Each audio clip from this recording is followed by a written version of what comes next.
ரசிகர்களுக்கு என்ன பிரச்சனை வந்துச்சு? எந்த பேய் வந்து ஆட்டாட்டு ஆட்டுச்சு சொல்லுங்க. இதுவும் நான் ஒரு பார்த்த ஒரு சம்பவம் தான். இது வந்து நமக்கு அதாவது என்னன்னு பாத்தீங்கன்னா, ஒருத்தர் வந்து மெட்டல் டிடெக்டர் புதையல கண்டுபிடிக்கிற ஒரு அந்த மாதிரி, அதாவது இதுக்குன்னு ஒரு டீம் இருக்காங்க. எப்படின்னா இந்த ஒரு நண்பர்கள்லாம் வந்து சேர்ந்துட்டு அவங்களோட பொழுதுபோக்குறதுக்கு இந்த மாதிரி இதை வந்து எடுத்துட்டு அவங்க காட்டுல போய் இந்த புதையல தேடுறேன் அப்படின்னு போறவங்க. அவங்க வந்து இதுக்குன்னு ஒரு டீம் இருக்காங்க. அந்த மாதிரி ஒரு 4 நண்பர்கள் வந்து இது ஒரு வேலையாவே வச்சிருந்திருக்காங்க. அப்ப இந்த வேலையா வச்சிருக்கும் போது, சரி நம்ம இன்னைக்கு ஒரு இடத்துக்கு போறோம், ஓகே அங்க நம்ம போய் தேடுவோம், இந்த மாதிரி பழைய பொருள்கள் இந்த மாதிரி எல்லாம் கிடைக்குதா, திங்ஸ் இருக்கா இல்ல புதையல் அப்படின்னு தேடுமோ. இது ஒரு ஹாபி மாதிரி அவங்க போயிருக்காங்க. அந்த மாதிரி தேடணும் 4 நண்பர்கள் போய்கிட்டே இருக்கும் போது ஒருத்தர் என்ன பண்ணிட்டாரா, இங்க டிடெக்ட் பண்ணும்போது அது சத்தம் கொடுக்குங்களாம். உள்ளுக்கு வந்து ஏதாச்சும் பொருள் இருந்தா அது டிடின்னு சத்தம் கொடுக்குங்க. அப்ப இவர் சத்தம் கொடுத்துட்டே இருக்கும்போது ஒரு 5 நிமிஷம் இங்க சத்தம் கொடுத்துருக்கு, 2வது நிமிஷம் அங்க சத்தம் கொடுத்துருக்கு, 3வது நிமிஷம் அங்கிட்டு அப்படியே. அப்புறம் அவர் நண்பர்களை விட்டு அப்படி பிரிஞ்சு போயிட்டாராம். பிரிஞ்சு போன மனுஷனை என்னோட போன நண்பனை இன்னும் ஆளை காணுமே அப்படின்னு இவங்க எல்லாம் தேட அவர் அன்னைக்கு முழுதும் கிடைக்காமலே போயிட்டாராம், காணாமலே போயிட்டாராம். அப்ப மணி சூரிய மறைஞ்ச பிறகுதான் ஸ்டார்ட் பண்ணிருக்காங்க. அதாவது அது வந்து அதிக இருக்கும், ஏன்னா அது அதிக இருட்டும் இல்ல, அது அதிக காலையும் இல்ல அப்படின்னு சொல்றாங்க. அதுக்கப்புறம் வந்து ரிப்போர்ட் எல்லாம் பண்ணி எல்லாம் தேடி கண்டுபிடிச்சு அவங்க கொஞ்சம் ஆளெல்லாம் போட்டு தேடி அன்னைக்கு காலையிலேயே கண்டுபிடிச்சிட்டாங்க. அவரை கண்டுபிடிச்சு வீட்டுக்கு வந்துட்டாரு. அவர் பேரு கண்டுபிடிச்சிட்டு அவரும் வீட்டுக்கு வந்துட்டு கொஞ்சம் நல்லாதான் இருந்துகிட்டு வந்தாலும் அப்ப இதே அவர்கிட்ட எந்த ஒரு மாற்றமும் அப்ப கேட்டிருக்காங்க. ஆனா கேட்டிருக்காங்க, என்ன நடந்துச்சு, என்ன பண்ண, எங்க போயிட்ட, நம்ம கூட்டமா தானே போனோம், நம்மளோட டீம்ல நம்ம தனித்தனியா போக கூடாது, அந்த மாதிரி இருக்கவே கூடாதுன்னு உனக்கு தெரியாதா அப்படின்னு கேட்டு, இல்லடா நான் தேடிக்கிட்டே போனா அது என்னைய அறியாம நான் போயிட்டேன், எப்படிதான் போனேன்னு எனக்கு தெரியல அப்படின்னு இவரு சொல்லியிருக்காரு. சொன்ன பிறகு ஓ சரி சரி அப்படின்னு அப்ப என்ன பண்ணிருக்காங்க, இது உண்மையே இதுக்கு பார்க்க போனோம்னா இது ரொம்ப ஒரு ஆபத்தான விஷயம். என்னன்னு பாத்தீங்கன்னா, இதோட ஒரு எனக்கு நான் அவ்வளவு பெரிய ப்ரொஃபஷனல் இல்ல, ஆனா எனக்கு சொல்லப்பட்ட ஒரு கதையிலேருந்து நான் உங்ககிட்ட ஷேர் பண்றேன். இந்த புதையல்ன்றது வந்து இந்த பூதங்கள் காக்கப்படுற ஒரு விஷயங்கள். இது என்னன்னு பாத்தீங்கன்னா, அந்த ஒரு மண்ணுக்கு அந்த புதையல் சொந்தமாயிருச்சுன்னா அந்த பூதம் வந்து காக்க ஆரம்பிச்சிருமா. அப்ப நீ என்ன வந்து என் இடத்துல வந்து நான் காக்கப்படுற அந்த இதை நீ தோடுறதுனால அந்த அமானுஷங்கன்றது அந்த பூதம்ன்றது அவங்கள சுத்த விடுவோமா. சில பேர் வந்து காணாமலே போயிருக்காங்களாம். புதையலுக்குன்னு உள்ள சொல்லப்பட்ட ஒரு கதை இது, எனக்கு சொன்ன கதை. இதை நீங்க போய் அவ்வளவு சுலபமாலாம் தேடிட முடியாது. அதுவும் ஒரு எப்படி சொல்றது ஆபத்தான விஷயம் தான். நீங்க சீலாப்பான ஒரு விஷயத்துல போய் கை வச்சுட்டீங்கன்னா நீங்க காணாமல போயிருவீங்க, எங்க போவீங்க எது போவீங்கன்னு தெரியாது, ஆனா கிடைக்காம போயிருவீங்க அப்படின்னு என்கிட்ட சொல்லியிருக்காங்க. அது வந்து இது வந்து முற்றிலும் தவறு. சசின்றவர் வந்து புதையலை தேடினாரு, காணாம போயிட்டாரு. அதுக்கப்புறம் அவருக்கு ஏதாவது நடந்ததா, எதையாவது பார்த்தாரா, இல்ல அப்படியே வழியை தேடி தேடி தேடி எப்படி சசாட் ஆயிட்டாரா? அவர் அந்த புதையல் வந்து இப்ப இந்த சத்தம் கேட்டு போயிருக்காரு. இறங்கி பார்த்த பிறகு அவருக்கு வந்த வழியை ஞாபகம் இல்லாம போயிடுச்சான். நம்ம எங்கிருந்து வந்தோம், எப்படி வந்தோம், ஏன் திடீர்னு நீங்க அந்த ஒரு 5 நிமிஷத்துல ஒரு கண் கட்டி விட்ட மாதிரி அவரு தன் வந்த பாதையும் தான் போற பாதையும் அவருக்கு தெரியாம போயிடுச்சான். இத வந்து அவருக்கு நடந்த ஒரு சம்பவம். அதுக்கப்புறம் அவர் இப்படியே இருந்து அதுக்கப்புறம் கொஞ்சம் நல்லா தான் வீட்டுல வந்து ஏன்டா நீ இப்படியே இருக்க, தனியா இருக்க, ஏன் யாருகிட்டயும் தனியா பேசிக்கிட்டே இருக்க அப்படின்னு இவங்க கேட்க. அப்ப ஒரு சொன்னாங்க, நான் எங்க தனியா பேசுனேன், நான் தனியா பேசலையே, நான் யாருகிட்டயும் தனியா பேசல, நான் எங்க பேசுறேன், இல்ல நீ தனியா யாருகிட்டயும் பேசுற அப்படின்ட்டு இருக்க அவரோட உருவத்துல ஒரு மாற்றம் வந்திருக்கு. எப்படின்னு பாத்தீங்கன்னா, ஒரு டிவி வந்த பேஷண்ட பாத்திருக்கீங்களா, கண்ணெல்லாம் உள்ளுக்கு போய் கண்ணு மட்டும் தனியா அப்படிதான் போய் மெடிக்கல் செக்அப் பண்ணிருக்காங்க. அவரை கொண்டு போய் மெடிக்கல், அப்பெல்லாம் வந்து மெடிக்கல் செக்அப்ன்றது வந்து ரொம்ப ஒரு எத்தனையோ வாரம் கழிச்சா ரிசல்ட் எல்லாம் வருமோ, நல்ல நாள் நோமலா தான் இருப்பாரு. என்ன எப்படியா இருக்காருன்னு ஒரு நாள் தன்னை அறியாம தானே விஷம் குடிக்கிற அளவுக்கு போயிட்டாரு. சூசைட் பண்ற அளவுக்கு போயிட்ட பிறகுதான் இது வந்து சரியில்லை அப்படின்னு கொண்டு போய் எங்கெங்கயோ பார்த்து என்ன பண்ணாங்களா, இல்ல இவருக்கு என்ன பண்றதுன்னு நமக்கு தெரியல, இன்னும் செஞ்சு வச்சுட்டாங்க அப்படின்னு தான் அவருக்கு சொன்னாரு. அதுக்கப்புறம் தான் வந்த பிறகு இவரோட நிலைமை எப்படி தெரியுங்க ஆயிடுச்சு. இவர் ஏதாச்சும் சத்தம் கேட்டாலும் சொந்தமா உளுந்து அந்த இடம் இப்படி மழை போல வீங்கி ரத்தம் வர ஆரம்பிச்சிருமா. இப்ப எப்படின்னா ஒரு சாதாரண நம்ம குடிக்குவோம் அந்த டம்ளர் கப், அந்த வெள்ளி டம்ளர் உளுந்து அந்த சட்டம் கேட்டா கூட சொந்தமா உளுந்துருவாங்க. பட் அவரே அறியாம உளுந்து ரத்தம் வந்து அந்த இடத்துல இருந்து ரத்தம் குடமா ஊத்துமா. அவரை பாக்குறதுக்கே ஒரு விகாரமா இருந்தாரு தெரியுங்களா. அவரை பாக்குறதுக்கே நம்மளால பார்க்க முடியாது. அவர் எப்படி இருப்பாருன்னா அங்கங்க மூஞ்செல்லாம் அப்படி வீங்கி போய் வரும். அவ்வளவு ஒரு அழகான மனசு, அவ்வளவு ஒரு அசிங்கமாயிட்டாரு.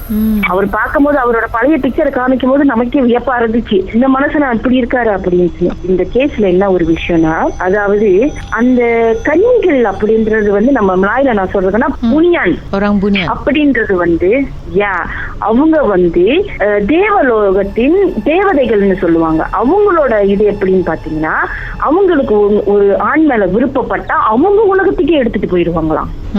இப்படி சொல்லலாம். அவங்க வந்து அமானுஷ்ய தேவதைகள்னு சொல்லலாம். ஓகே, அவங்களுக்கு கன்னி ஆண்கள், அதாவது கன்னி ஆண்கள் மேலதான் விருப்பம் வரும். அப்படி அவங்க விருப்பப்பட்டுட்டாங்கன்னா அந்த ஆண் மேல அவங்க உலகத்துக்கே அவங்களை இழுத்துட்டு போயிடுவாங்க. இப்படிதான் ஆண்கள் காண போறது அப்படின்னு என்கிட்ட சொன்னாங்க. ஆனா கன்னி பெரியமா சொன்னது மீடியம்னு சொல்லலாம். ஆத்மா கூட அவங்களால கம்யூனிகேட் பண்ண முடியும்.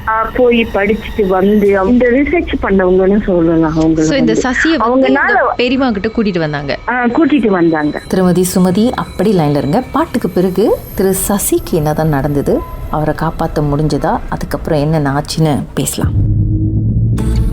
உங்க வாழ்க்கையில மறக்க முடியாத அமானுஷ்யமான சம்பவம் நடந்திருக்கா? இந்த சம்பவத்தை எப்படியாவது என்கிட்ட சொல்லணும்னு ரொம்ப காலமா காத்துட்டு இருக்கீங்களா? போன் எடுங்க, எங்களுக்கு வாட்ஸ்அப் பண்ணுங்க. 0164913333. உங்க பெயர், அதுக்கப்புறம் #MD அப்படின்னு டைப் பண்ண மறந்துடாதீங்க. கடந்த வாரங்களின் கதைகளை மீண்டும் நீங்கள் கேட்கணுமா? ஷாக் ஆப் வாயிலா கேட்கலாம். SYOK செட்டிங்ஸ் லாங்குவேஜ் தமிழ்னு செலக்ட் பண்ணுங்க. சர்ச் ஐகான்ல மர்ம தேசம், அதுக்கப்புறம் ஷாக் காஸ்ட்னு கிளிக் பண்ணா எல்லா கதையும் அங்கதாங்க இருக்கு.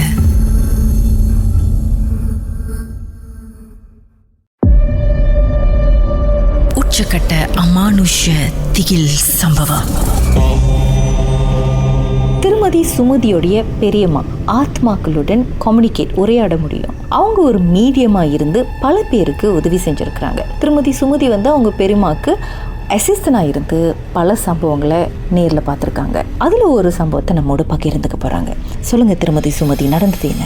கூட்டிட்டு வந்தாங்க. ஓகே, அப்புறம் இதை வந்து முடியாதுன்னுட்டாங்க. முடியவே முடியாது. ஏன்னா அவரோட நிலைமை எப்படி வந்தாருன்னா, அவர் இறக்க போற காலகட்டம் தான் அது வந்து.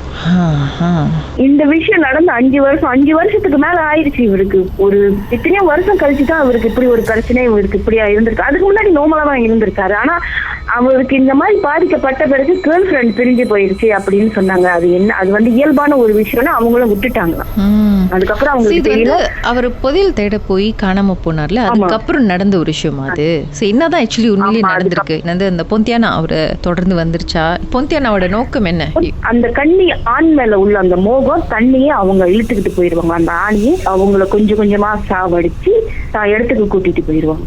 அவங்க வந்து அவங்க உண்மையாலுமே தோற்றத்துல தான் பாக்குறதுக்கு வந்து ஒரு ஆண் மயக்கிறதுக்கு வந்து அவ்வளவு ஒரு, அதாவது ஒரு பிளாட்டினை விட அவ்வளவு அவங்களோட தோற்றம் வந்து அப்படிதான். நான் பார்த்தது இல்ல. கடைசியில அவருக்கு என்ன அவரு அப்படியே இருந்து நான் கேள்விப்பட்டது, அவர் ஒரு நம்ம கிட்ட வந்து சொல்லிட்டு காப்பாற்ற முடியாதுன்ட்டாங்க. அவரு ஒண்ணுமே பண்ண முடியாது. ஏன்னா அது வந்து ஒரு விபரீதத்துலதான் போய் முடியும், என்ன பார்த்த வரைக்கும் முடியாது அப்படின்னு சொல்லிட்டாங்க. கடைசியில அவரு இறந்தே போயிட்டார். அவர் இறக்கும் போது குணமாகல. அவர் குடும்பத்தார்கள் முடிஞ்ச அளவுக்கு அவரை வந்து முயற்சி பண்ணிருக்காங்க. இறந்தது வந்து டிவினால இறந்து போனாரா இல்ல வேற நோய் வந்து? இல்ல சூசைட் பண்ணி தான் இறந்து போயிருக்கு. ரொம்ப கண்ணும் கருத்துமா பாத்துருப்பாங்களா அன்னைக்குன்னு பார்த்து இவங்க எல்லாம் வெளியே போயிருக்காங்க. நான் இவரையும் கூட்டிட்டு தான் போயிருந்திருக்காங்க போல இருக்கு. எப்படிதான் வீட்டுக்கு வந்து தூக்க போட்டாருன்னு இறந்துட்டாரு. அது எனக்கு அவர் இறந்தப்பதான் எனக்கு தெரியாது. கொஞ்ச நாள் கழிச்சு இந்த மாதிரி ஒரு பையன் வந்தா உங்களுக்கு ஞாபகம் இருக்கா அப்படின்னு சொல்லும் போது அந்த கதைகள் வந்து இறந்துட்டாரு. அவர் இறக்கும் போது அப்ப வயசு இருந்தா ஒரு ரொம்ப சின்ன வயசு தானா, 37 வயசுக்குள்ள தான் கல்யாணம் பண்ண மாட்டேன்ட்டாராம். எதுக்கே பண்ண மாட்டேன்ட்டாராம். மற்ற மனிதர்கள் போல நோமலதான் இருப்பாரு, கல்யாணம் பண்ண மாட்டாராம். ரூம் உள்ள அவரே பேசிக்குவாராம். யாரோ உட்காந்து ஒரு கஷ்டம் நம்ம கிட்ட உள்ள கஷ்டத்தை சொல்ற மாதிரி பகிர்ந்துக்குவாரா. மற்றவர்கள் யாருக்கிட்டையும் பேச மாட்டாரா. நண்பரை விட்டுட்டாராம். இதை பார்த்து அவங்க நண்பரும் அந்த கதையை அதுக்கப்புறம் அவரு இந்த நண்பர்கள் இந்த ஒரு விஷயத்தையே, இந்த ஒரு ஆபத்தான விஷயத்தையே விட்டுட்டாங்களாம். புதையல தேடுறது. ஆமா, இது ஒரு ஆபத்தான விஷயம்னு தன் நண்பர் பாதிக்கப்பட்ட பிறகு அந்த விஷயத்தையே விட்டுட்டாங்க. ஒரு உயிரே போயிடுச்சு கடைசியில. ஏன்னா பொய் சொல்லலாம். இதுல வந்து நம்ம பெரியமா என்ன சொன்னாங்களா, என்னால பொய் சொல்ல முடியும், ஆனா இது எனக்கு நான் பண்ற துரோகம், இது முடியாது. ஏன்னா அது அதுதான் சொல்றேன். அது ரொம்ப ஒரு சில விஷயங்களும் சரியான இந்த மாதிரி அமானுஷங்களும் ரொம்ப ஒரு ஆபத்தான. இப்ப நான் எடுக்கிறது பிரச்சனை இல்லை, அதனால நிறைய பின் விளைவுகள் ரொம்ப பயங்கரமா இருக்கும். ஏன்னா இந்த மோகினின்றவங்க இந்த பிள்ளை சூனியெல்லாம் இவங்களை வந்து அவங்க அந்த வரம் வாங்கிட்டு தான் இங்க இருக்காங்க. அவங்களுக்குன்னு ஒரு வரம் இருக்கும். சோ நம்ம போய் எடுத்து நம்ம வீணால வாபத்துல ஆகினா முடியாதுன்னு தான் சொல்லி. வரம்னு சொன்னீங்களா, என்ன மாதிரி வரும்? ஓகே, இவங்க வந்து எந்த ஒரு சந்தோஷத்தையும் அனுபவிக்காம தான் அவங்க இறந்து போயிட்டாங்க. வாழ்க்கையில வந்து எந்த ஒரு நல்லது, அதாவது அவங்களுக்கான கிடைக்க வேண்டிய இது வந்து சந்தோஷத்தை கிடைக்காம அந்த ஒரு ஆவல்லையே ஐயோ நமக்கு வாழ்க்கையில எப்படி இருக்குமா அப்படின்றது வந்து அவங்களுக்கு எதுவுமே கிடைக்காம இறந்தனால அதாவது அவங்களுக்கு வந்து இப்படி ஒரு வரம் வந்துடும். அவங்களுக்கு அவங்களால என்ன வேணாலும் செய்ய முடியும் அப்படின்னு இருக்கும்போது இவருக்குன்னு ஒரு கெட்ட நேரம்னு இருக்கும். அதாவது நமக்கும் நம்மளைய சுத்தியும் 9 கோள்கள் இருக்கும். நமக்கும் அந்த 9 கோள்களும் ஒரு நாள் வந்து செயலிழந்து போகும்போது நமக்கு ஒரு கெட்ட நேரம் வரும். நம்முடைய கர்மான்றதும் இருக்கு. ஆமா, கர்மானும் அது அந்த நேரத்துல வந்து நமக்கு படணும்னு. அதாவது இப்ப நீங்க வந்து செய்வன கூட உங்களுக்கு வந்து சட்டுன்னு படாது. சில உங்களுக்கு நல்ல ஒரு வைப்ரேஷன்ல நீங்க இருந்துகிட்டீங்கன்னா உங்களுக்கு சட்டுன்னு படாதுங்க, தெரியுங்களா? இன்னைக்கு உங்களுக்காக அந்த பின்னாடி காத்துட்டு இருக்கும்போது உங்களுக்கு ஒரு கெட்ட நேரம் வரும்போது அது வந்து உங்களோட ஒட்டிருச்சுன்னு வச்சுக்கோங்களேன். நம்ம எவ்வளவு முயற்சி பண்ணாலும் அதுல இருந்து வெளியாக முடியாது. அதுதான் நமக்குன்னு ஒரு கெட்ட நேரம் இருக்கும் போது அது வந்து கரெக்டான அவங்க ஒருவேளை முன்கூட்டியே பார்த்திருந்தாலும் அது கூட வாய்ப்பு வந்து 50% தான் சொன்னாங்க. அவங்க அவரை காப்பாத்தி இருக்க முடியும். உங்க வாழ்க்கையிலும் நடந்த அமானுஷமான அந்த சம்பவத்தை எப்படியாவது என்கிட்ட சொல்லியே ஆகணும்னு அவளோடு காத்துட்டு இருக்கீங்களா? எங்களுக்கு நீங்க வாட்ஸ்அப் பண்ணலாம் 034913333. உங்க பெயர் அதுக்கப்புறம் #MD அப்படின்னு டைப் பண்ண மறந்துடாதீங்க. கடந்த வாரங்களின் கதைகளை மீண்டும் நீங்க கேட்கணும்னு நினைச்சீங்கன்னா ஷாக் ஆப் வாயிலா கேட்கலாம். SYOK செட்டிங்ஸ் லாங்குவேஜ் தமிழ்னு செலக்ட் பண்ணுங்க. சர்ச் ஐகான்ல மர்ம தேசம் அப்படின்னு டைப் பண்ணுங்க. ஷாக் காஸ்ட்னு கிளிக் பண்ணீங்கன்னா எல்லா கதையும் அங்கதாங்க இருக்கு.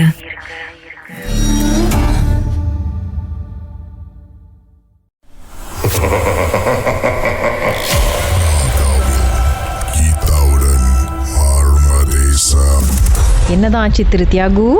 எஸ்பிஎம் முடிச்சுட்டு 2 வருஷம் நின்று சிங்கப்பூர்ல வந்து எங்க அத்தை வீட்டுல தங்கி வேலை செஞ்சாச்சு.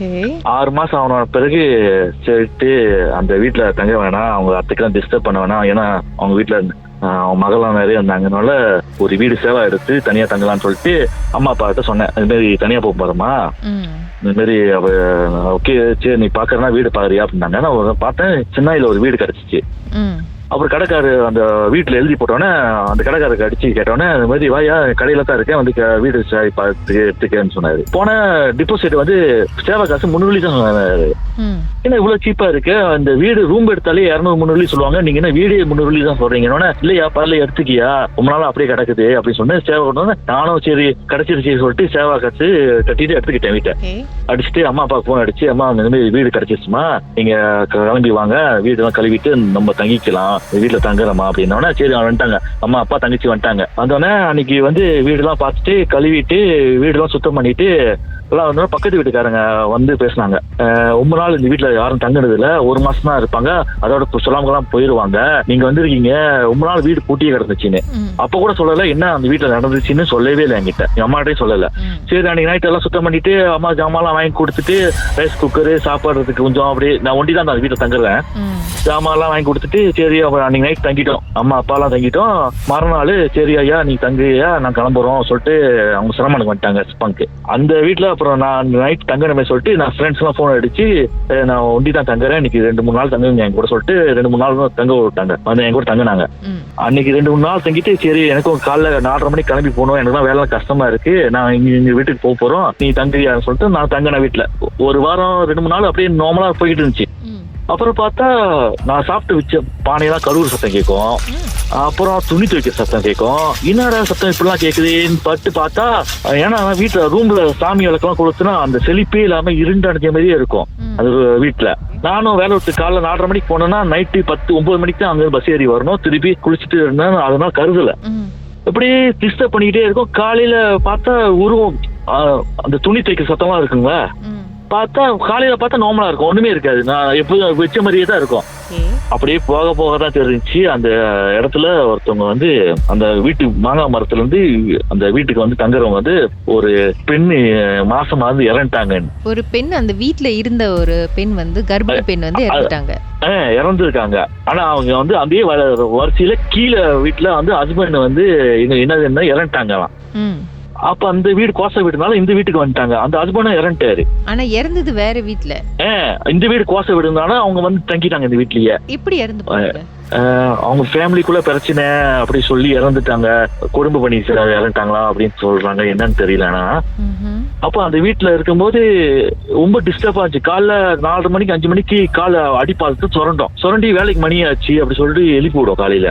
என்ன இப்படி இருக்கு, இந்த ரொம்ப டிஸ்டர்பா இருக்கு. நான் 9,000 சொல்லிட்டு ஒரு கூட்டாளி கிட்ட சொன்னேன், இந்த மாதிரி இந்த வீட்டுக்கு வந்து சேவை எடுத்தேன்னு ரொம்ப டிஸ்டர்ப் பண்ணிக்கிட்டு இருக்கேன்னு என்ன செய்யணும்னா, சரி வா கோயிலுக்கு போலான்ட்டு கோயில்ல போயிட்டு பூசணி கட்டி வீட்டு மணிக்கு பூசணிக்காய் கட்டியாச்சு. கட்டிட்டு இது பண்ணோன்னே நான் அன்னைக்கு வரல, பயந்துக்கிட்டு திடீர்னு என்னாச்சும் பண்ணிருமே சொல்லிட்டு காடிக்குள்ள படுத்திருக்கேன்.